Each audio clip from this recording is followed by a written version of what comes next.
Welcome to Real Estate Coaching Radio, starring award-winning real estate coaches and #1 international best-selling authors, Tim and Julie Harris. Real Estate Coaching Radio is the nation's #1 daily radio show for realtors who demand authentic, real-time coaching.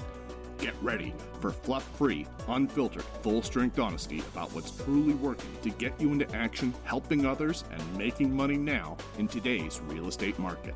Now to our hosts, Tim and Julie Harris. We're joined today by Mark Meyer, a world-class realtor with Engel and Völkers. Mark is a top 10 agent in the Hilton Head Island multiple listing service. He has over 25 years of full-time real estate experience and helped over 2,000 families buy or sell their homes across the United States. He was a top-selling agent in Syracuse, New York for a number of years before selling his company and relocating to Hilton Head in 1997. After becoming a top agent with Sea Pines Real Estate Company, he made the decision to open Meyer Collins Real Estate in 2001. In 2005, he sold his half of the business to pursue other interests, but missed the fulfillment that real estate brought him. With an unwavering dedication and passion for helping his clients achieve their real estate objectives, Mark's vast expertise, commitment to personalized service, and excellent negotiating skills form the perfect foundation for success. Let's welcome Mark to the call as we join our host, Tim Harris. Mark, thank you for being my co-host today. Julie appreciates the day off. Thank you so much. You know, it wasn't. Oh, it's my pleasure always. You know, it's funny. It wasn't until prior to today's show that you reminded me how long we've actually known of each other. We've known each other since the Howard Britton days back in the 90s. That's amazing. Yeah. I met you and Julie in Orlando in 1995 at one of his conferences. Oh my God, I was 25. Yes, I'm 48 now. New. Everyone looks at you guys. Exactly. I won't tell you how old I am. Now they just look at us and go, "Wow, you guys are whoa." That's right. That's right. Yeah, well, that's what happens. You get older. Oh, hey, so listen, I really appreciate you being my co-host. Actually, listeners, I asked Mark, I don't know, Mark, how many times? 3 or 4 times for you to be on the show. And you kept on saying, I'm not ready. I don't want to do it. I don't want this, the other thing. Why? And I respected that. I really did. But why did you reject my request to be on the podcast? As to me, I finally decided, because I've gotten so much help from you and Julie through your podcast and coaching, that I just owed to share that with all of your listeners and clients. Well, but the other side of it too is you're naturally a humble guy, and you didn't want to feel like that's ego. What I've always. Yeah. We'll talk about it. Absolutely, ego is the enemy. That's right. I don't. Years ago, I did the self-promotion, all that. Now I don't even have a picture on my business card. I'm very low-key and just like to do the relationships things with my past customers and clients, and I do a lot of prospecting, and that's as much as I get out into the community. I'm not big onto the social scene or anything along those lines. It's a little bit different. So my brain is sparking in a million different directions. You said so many really important things there that only comes from having been up the mountain and down the mountain, up the mountain, down the mountain, essentially lived long enough to know what it takes to be not just successful in the traditional sense, but really, I don't know, happy as a human. So you mentioned obviously our friend Ryan Halliday's book, Ego is the Enemy. Talk about, if you don't mind, and I knew why you were not wanting the attention, and I respected that. And frankly, it's how Julie and I think too. What are you talking about, Tim? You guys are authors and you podcasts. But guess what? We are naturally introverted people that are not braggadocious. We're from Ohio. I mean, you don't, toot your own horn. How we grew up, and Mark's the same way. So Mark, what is the danger? You said and we did this too, right? So what's in our real estate business? Same experience as you had with regards to tooting your own horn too much. What's the danger? How does that adversely affect your business when you start focusing on your brand and you start thinking of yourself as something other than a person of service? Can you talk about that? Yeah, it's a form of the easy button. I think that's the problem that you have, is say, well, it's easier for me to spend the money, and I have one of those moving trucks, the biggest waste of money I ever spent. But it was easier than getting on the phone and making 50 calls a week, and connecting with people. And the same thing with, postcards with all your awards all over them, and the self-promotion that took place. It definitely has, in the time frame back then, it was probably better than it could ever be today, and I would never do it today. It's a waste of money. I don't even do any mailings. I do mailings hover there though. Influence. Well, but go back to what you just said, because it's important that people understand a lot of the stuff that they're being taught today about how to build their businesses. And we have a lot of non-real estate people that are listeners too. They're being told to do all this self-promotional crap. And what you guys got to see is the people that are trying to sell that to you are just trying to basically manipulate your ego into wanting the attention that comes with that type of self-promotion. That stuff maybe at one point, and I think Mark is being generous, it may have been able to make, we had a moving truck too, Mark, back in the 90s. We had a 24-foot moving truck, and I can count on 0 fingers how many actual transactions we got from that. But we lent it out to our customers. We did all that, but we got no business from it. And all this other self-promotional crap, you get really virtually no business from it. And it's been proven so many times to be really largely ineffective and an enormous waste of money. And then your ego gets wrapped up in it. And then you start getting sort of off track of why you got in the business in the first place and all that stuff. I don't want this to be a coaching call. You know what I'm talking about. But that same stuff is being taught. That same crap is being taught today. And nobody seems to be willing to tell the truth to agents out there. And agents are foolishly, because they're out of, being direct, out of ignorance and out of lack of exposure, they're believing that those things work. So if you could grab hold of the Mark of 20 years ago and tell them the truth about all that stuff, what would you say to them? Yeah, I would say take it from us who've been there, done that, and spent a lot of money. There's no sense in doing that. I mean, I wish that there was podcasts and training and you guys were around when I first got in the business, because I remember just, spending a lot of money thinking that you have to spend money to make money. That's kind of how the mantra was back then. And at the end of the year, I'd have, the same as a teacher's salary, at the end of the year, way, way back. But I just think if people follow your book and follow like fanatical prospecting, that's the key. Those two things sum up everything in my book. I agree. It's funny, Amazon agrees too, because every time someone buys one of our books, Fanatical Prospecting and Ego is the Enemy are also recommended books. So it's kind of fascinating that, so many people are buying all three, because I really agree 100% that the combination of those three mindsets are really all you need to be successful long term. But there is a bit of an ego sickness that started to become popular back in those Howard Britton days. A lot of folks that this as well as I do, Mark, most people that are listening, they haven't I don't know how many today, 106, 10,000, I don't know. They weren't in the business back when you and I are in the business. So they don't realize that these things are just basic gimmicks, and they're businesses that have been around forever in one form or another, who are all trying to sell, Mark said it right, who are all trying to sell you into the belief that if you do all this passive marketing crap, and there's coaches out there that say it too, and if my words offend people, I apologize, not really, but I sort of do. I apologize when you hear me say certain words that you find offensive, if you all of a sudden stop listening, that's what I'm sorry for. But I'm not sorry for basically being as direct and saying this stuff is crap, because it is. And it is ruining people's lives. It is ruining agents' potentiality. It's ruining people's families. It's ruining people's finances. And it honestly pisses me off. But so listen, let's get off that soapbox.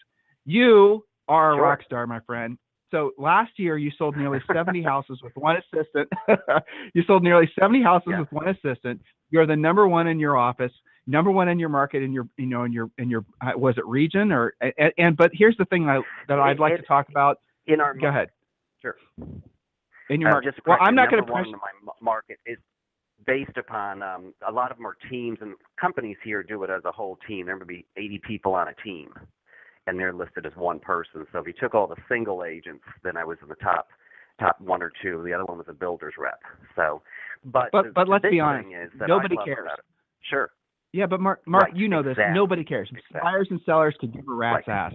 So but here's what does matter.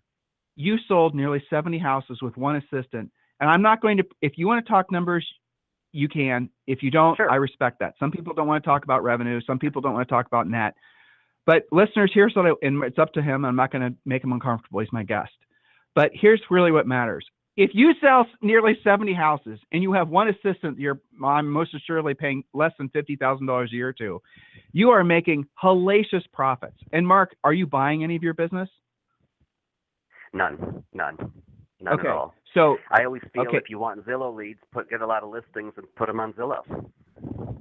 Yeah, don't even talk to me about Zillow. All right, so you have your average sale price, and well, but seriously, right? I mean, come on now. Agents who are taking out ads to try to fool potential buyers into thinking that they're the listing agent on somebody else's work. And, come on now, folks. Is that really how you want to build your business, around that kind of, I don't know what we want to call it, white lie, just being nice? But Mark, let's specific. What's your average sale price? $425. Okay. In your market, what's the average commission? Average commission 3%, 6%. Okay, so 6% total. 3. So gross revenue when you're selling, again, if you don't want to talk about this, fine. Tell me to back off, and I will. But if you're selling 70 houses and you're making an average of 400 times $12,000, the total revenue off that before broker splits is, what? I can't even do that in my head. Hold on. 840. Okay, 840. Thank you. Okay, and if you're not buying leads, and you're not doing any goofy branding and not wasting any of your money, you're making as much money from a team that has to earn a team leader. And listeners, listen to what I'm saying. I promise you're not going to hear this anyplace else. Mark is making as much net profit, well, maybe even more, than somebody who runs a team that earns $8 million in commission, because most people running teams are lucky if they make 8% or make 10%. Wow. So here's another thought for all of you. Most brokerages make only around 3%, and the owners are making less than Mark. And for them to make similar money as Mark, they're probably having to have, I don't want to talk out of church, because I look at brokers' numbers all day when I coach some of our high-end agents. But let me tell you, you're making more money than probably most agents and most big-named agents are, because of the fact that you're running your business smart. So anything you want to tag on to that to help emphasize that point? Yeah, exactly. I think a couple things is that I chose, when I hired an assistant, I was brand new back in the business. So I hired a 25-year-old kid who was a paralegal, working part-time at a paralegal office nearby, and he had no experience. So he took a gamble, and I took him on, and choice I had. I could have easily gotten a seasoned, assistant, but I wanted to ramp up my business the way I wanted to ramp it up, and that was through prospecting, not doing the mailings and all the cost-effective things. So it worked out well, and I did my net was very good, but it will definitely be better this year because we made some mistakes along the way.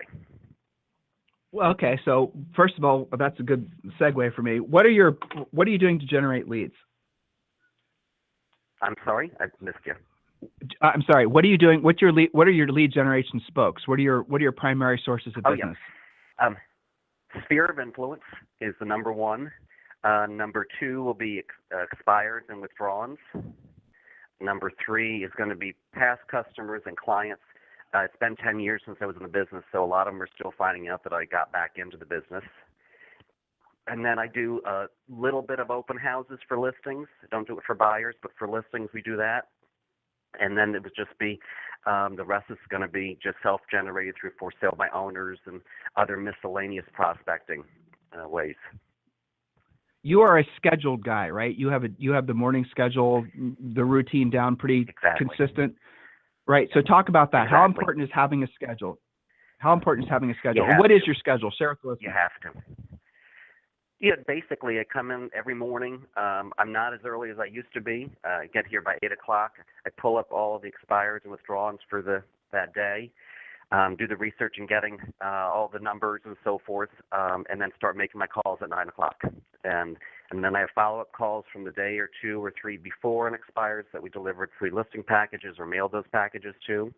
And just relentlessly follow up until about noon. And then we take care of our offers and negotiations and listing appointments in the afternoon. Do you focus on the number of contacts you're going to make I'm sorry? Yeah, I do a lot. I'm sorry. We're saying the same thing, I think. I do a lot of just as many calls as I can reach. So what I try to do is at the end of every day is make sure I reached 10 people. It may take 50 calls and 25 voicemails, but 10 people that are new or basically good follow-up calls. Okay, so your goal is That's to make the 10 solid contacts per day, and those 10 solid contacts, are they a mix of your centers of influence, past Yes. clients, mix of expireds? Okay, so your goal every day is to Right, make 'cause 10 solid contacts per day. Right, and I do work. I do my expires and withdrawals on the weekends too if I'm in town, even if I'm out of town. So I do, because I find that a lot of agents don't work the weekends. So I'll work 2 or 3 hours on a Saturday or Sunday because it's easier on those weekends to catch those people too. That'll take How time long off did during it the take? week, so I'm a little bit of a workaholic, but not as bad as I used to be. How long did it take you to be comfortable picking up the phone and talking to strangers? I would have to say about 4 or 5 years. And when I was first in the business, of course, I tried to do open houses constantly and did the mailings and things. And then I realized I was spending more money than making, and I just had to pick up the phone. And back then, I would just, knock on doors and pick up the phone. That was it. And then it started to all click together. So let's talk to the Mark anything from long ago. Let's talk to the Mark from long Sure. ago, the one that basically took 4 or 5 years to basically get comfortable prospecting. If you could talk to that Mark Yep. now, and if you could give him maybe 2 or 3 suggestions on what he can do to get comfortable at it in, say, 4 or 5 months versus 4 or 5 years, because there's really no reason, in retrospect, I'm sure you'll agree that it should have taken that long. What would you have done differently? Maybe Yep. 2 or 3 points to the listeners. Absolutely. Would first make sure to read and listen to your book and also read that Fanatical Prospecting and really learn as much as possible. I call that your own college education in real estate. And then just do it. Just go up and down the street, knock on doors, and just get over it. And same with the phone calls. And that's the key. And I would have done that a lot earlier if someone had told me to. There's no question.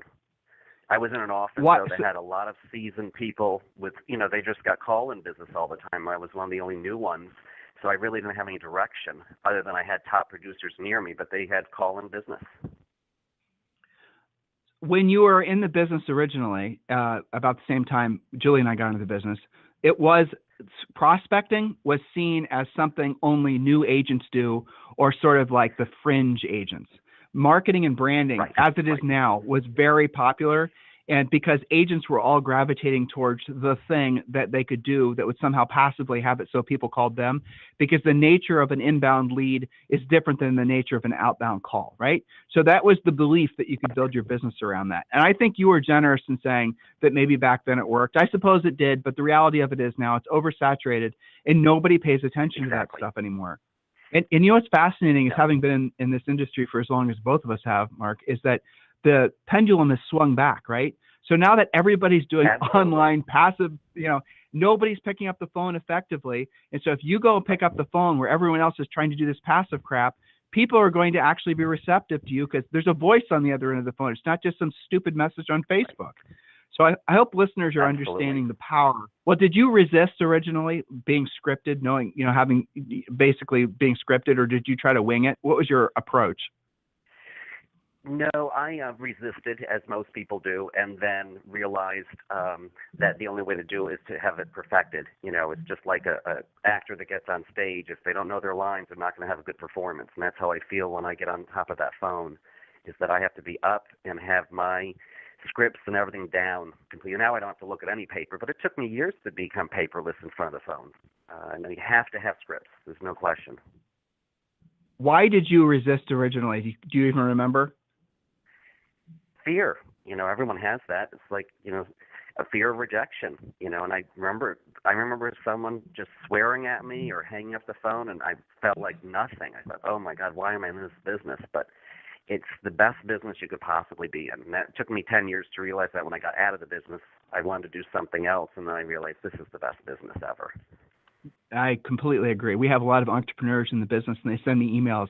Tim, I'm in this business, the other business, and they say, "Can you help me? What's going?" And it's like I call them up occasionally, or they'll send me their numbers, and I'll look to see what their cost of doing business is and what their margins are, and the cost to get the business started. Are you kidding me? Get a friggin' real estate license, Exactly. people. Oh, it's Oh my gosh. crazy. All right, so Crazy. you get a lot of business from your centers of influence and past clients. What do you do for those folks? How, for the listeners listening, how do you go about working that group, expanding that group? Yeah. Calling and asking for the business is the number one thing. And what I do is alternate between a phone call and an email or text message. Depends on how busy those folks are and how many leads I've gotten. For example, if I get a lead from somebody in January, I really won't bother them until March.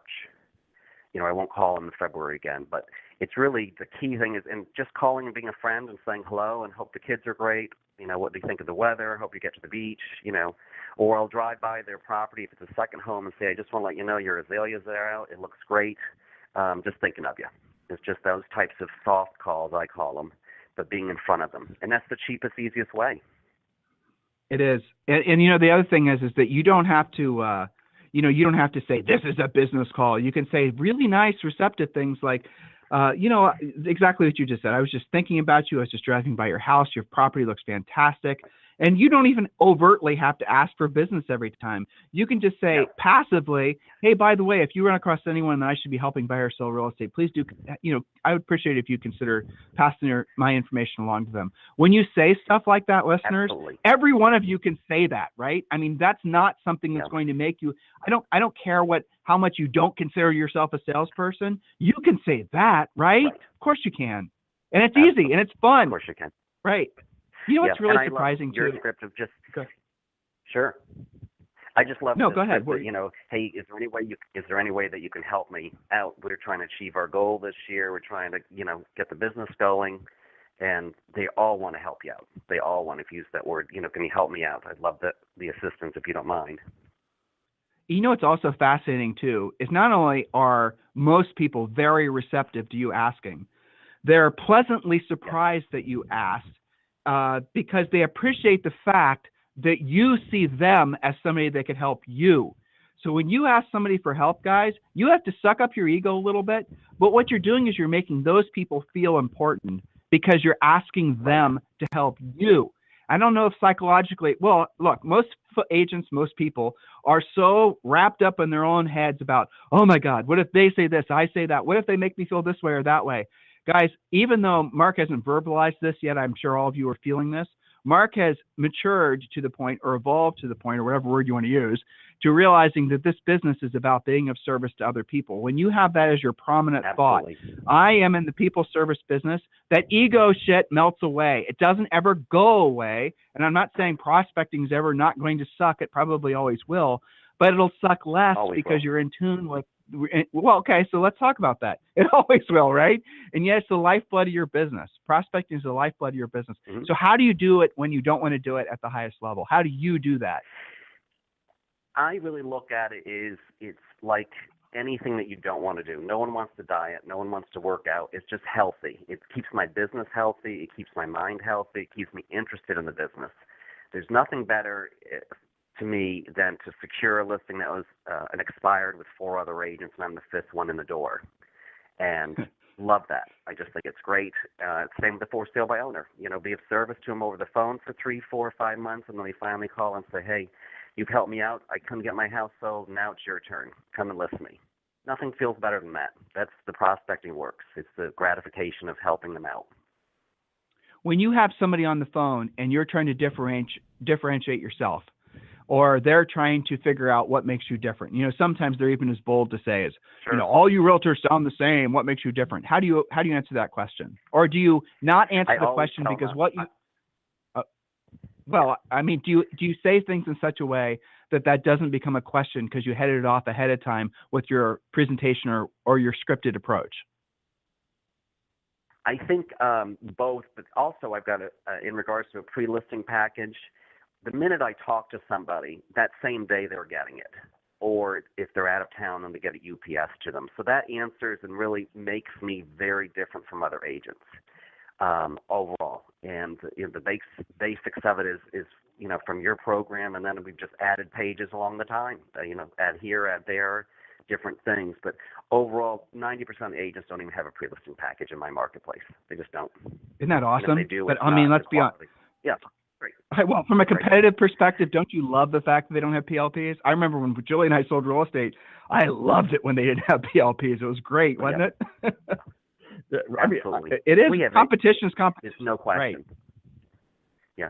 And so I tell let's people, talk, not to be brash, but another thing that I tell people is I have enough business and, that I may not be the right agent for you. So I said, it's just as much me interviewing you as it is you interviewing me. And that really puts them in, on a different level, that I'm not out there just to get their own business. If I can't help them or, they're, as I put it, they can't be helped, then I don't want to be part of it. And always leave on a good note. I mean, that's one thing is be gracious on every appointment. Every appointment you lose, be gracious. Every listing you lose, be gracious, because it's word of mouth afterwards. So you just said two things. I'm going to go in reverse order. Pre-qualifying. You seem to me like you are somebody that is vigilant about knowing their motivation. What are the things that you have to know before you go on a listing appointment, Mark? When they're going to put their house in the market, just that is number one thing. Who's making the decisions? Number three is have their time frame in regards to when they need to have their property sold and closed. And those are the three things before I'll.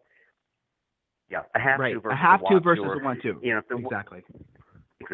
If people say I'm going to test the market, that's and no rush whatsoever. We just think it's springtime. We should try. If we get our price, we get our price. And I will go and spend 15 minutes with those folks, or if they're out of town owners, I'll spend 15, 20 minutes on the phone.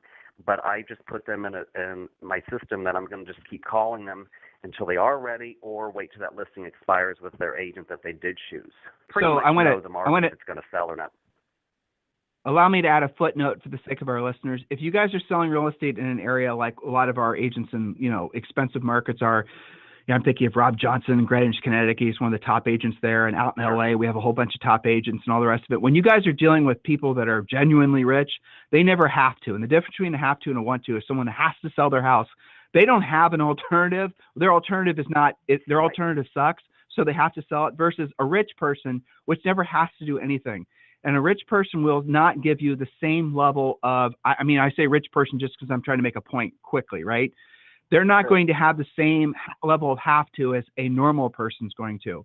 So when you don't please overthink what we're saying right now. If you are selling in a market where the average sale price is probably $1.5 million and above, you're probably going to deal with people that have don't truly have have tos, they have want tos. I'd like to sell the house, but if I can't, maybe I just keep it vacant, or maybe I rent it out. That stuff happens all the time on these multi-million-dollar properties, guys. So just be clear about that.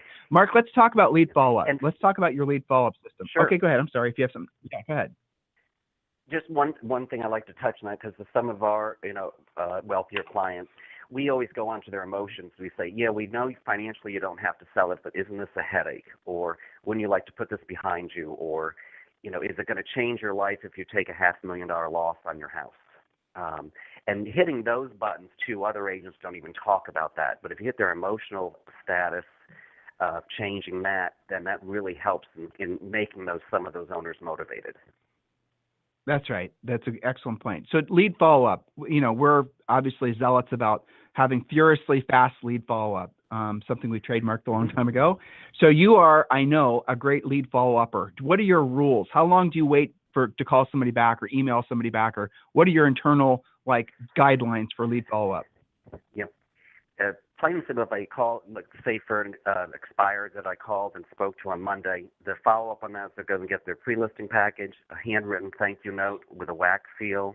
They're going to get emailed, messaged, instant message, all thanking them for the time on the phone and talking. I'll wait 2 days to 3 days, call and make sure they got the package and follow up on any questions they have. Lots of them say they don't have any questions or they haven't read it yet. But probably every 2 to 3 days, a phone call and a follow-up with an email in between. So it's relentless. So they're getting touched by me every day. Listeners, here's some simple rules for you. If they say, call me back in 2 weeks, call them back in a week. And here's even more of a drilled down approach to it. If they have to sell, you have to list them, or one of two things happen. They list with you or somebody else, so they file a restraining order against you. In other words, you cannot be too aggressive with your lead follow-up, especially when it comes to a Right. seller. Well, because the reality of it is oftentimes, not consciously, but subconsciously, a lot of sellers will choose the agent that is the most aggressive about pursuing the listing. And, guys, Right. why don't you do it? Because you're afraid they're going to reject you? Well, you're creating the rejection in their minds because you're creating a system, or you're creating a situation where they doubt that you're even the right agent because you're not even aggressive trying to get the contract signed in the first place. So, I mean, guys, just remember that if they have to list, your 2 rules for lead follow-up are: you call them, knock on their door, chase them until they list with you or somebody else, till they file a restraining order against you. So, Mark, you've been in and out of real estate, 3 times? Is that right? Yeah, the first 2 times I just changed markets. I took probably 2 or 3 months. I was in Syracuse, New York, sold the business, wanted to get to the warm weather and moved to Hilton Head and start all over here. So I didn't really have a lapse other than the learning curve. But I probably the first year down here, first 12 months, did 50 transactions. So I was right back where awesome. I was. And then when I sold my business down here to my ex-business partner, I took time off and then got back into it. But a lot had happened from 2006 to 2016. The internet, the leads, and all of those things are so different. But what was great is that the old prospecting ways were even better. I think it was easier to prospect this past year than it was 15 years ago because no one else was doing it. Well, you just said something. 2 things. Number one, listeners, I hope you heard what he said. He moved from New York to South Carolina, and within 12 months, he'd sold 50 houses. If you're trying to build your business based on branding and all this other bullshit that's trying to be sold to realtors, you're not going to be able to do that in 12 months. Because if you have a prospecting-based business, which has high margins, you don't have to wait for it to work because you're the thing that's working. Get it, guys? So listen to what he just said. Absolutely. That's really, really critical to understand that. Well, that's a hard lesson for people to learn, isn't it? Because they don't want to hear it. But, I'm not so sure they don't want to hear it. Exactly. I think it's because not many people are saying it anymore. And here's the second thing you said, Mark. Listen to what he said. He's in Hilton Head, South Carolina. I don't know how many of you guys know that market, but that is a fantastic market. Even in the recession, that was a great market. Nobody's prospecting, or at least not like you would think, because they're all doing the passive stuff. Now, I'm not trying to encourage people to become competitors with Mark on the phone, but the reality of it is all of you who have gravitated towards this passive lead generation, thinking you can buy your leads, buy your way to success, postcards, Facebook, blah, blah, blah, blah. All of you guys who actually have believed that that's not true, or if you're coming into the business now and you're being seduced into believing it's true, you are jumping into shark-infested waters where it is absolutely oversaturated, because every other agent who's trying to avoid doing the real work like Mark does, they're doing the same exact thing. So the probability of you having anything other than a high credit card balance from spending all the money on those Google ads is about 0. Learn how to earn the business and earn while you learn. In other words, don't wait forever to get started actually doing the real work. Do the real work and learn while you're actually in the process of earning money. Our coaching program is not designed to make it so you have to sit around for the next 60 days and know the material. We want you to start using the material immediately and learn while you're earning. Mark, what has coaching and training over the years meant to you? Oh, I couldn't be where I am. It's the best thing ever. Totally believe in it. And between that and your podcast and your book and so forth, there's so many tools out there that agents don't use them. They'll buy the books and let them sit on the shelf, or they'll have the Audible app, but they won't listen to the podcast in their car. I mean, it happens all the time. So you just have to apply it. And I always look at it. It's a great business to be in, and you can make a lot of money, but you have to work at it and do your self stuff to get it done. You can make a lot of money, but what you can really do, which is really abnormal for a business nowadays, is you can get in this business with virtually no cost. I mean, you're going to have some money in your training, you're going to have some money in your licensing and some other stuff, but you can effectively get in this business for less than 10 grand.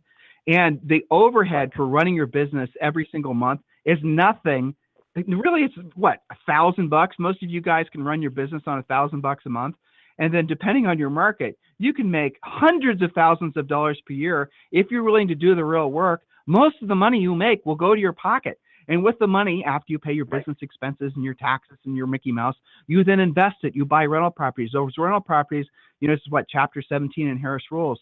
Those rental properties then produce passive income. Right. The passive income then comes in at such a volume over time that it produces enough net income to cover all your personal overhead. Then your money is working for you. You no longer have to work for your money, and you are by definition rich. What could be easier to understand or more, I think, simplistic and beautiful than that? Right. There's Mark, no question why do you think that advice is so good? Why do you think agents are so convinced that becoming successful like you are, you'll probably, what do you think, $1 million this year? Why do you think agents want it to be more complicated?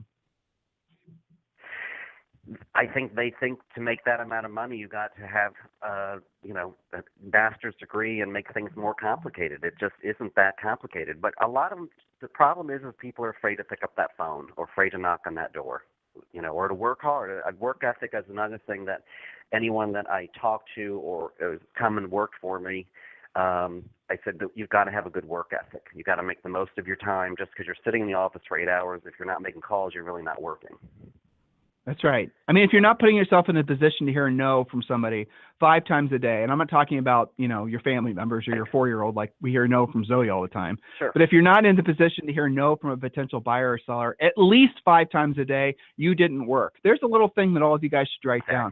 Hey, Mark, I'm actually running 6 minutes late for another event. Sure. So I really appreciate you being my co-host today. I really appreciate you being.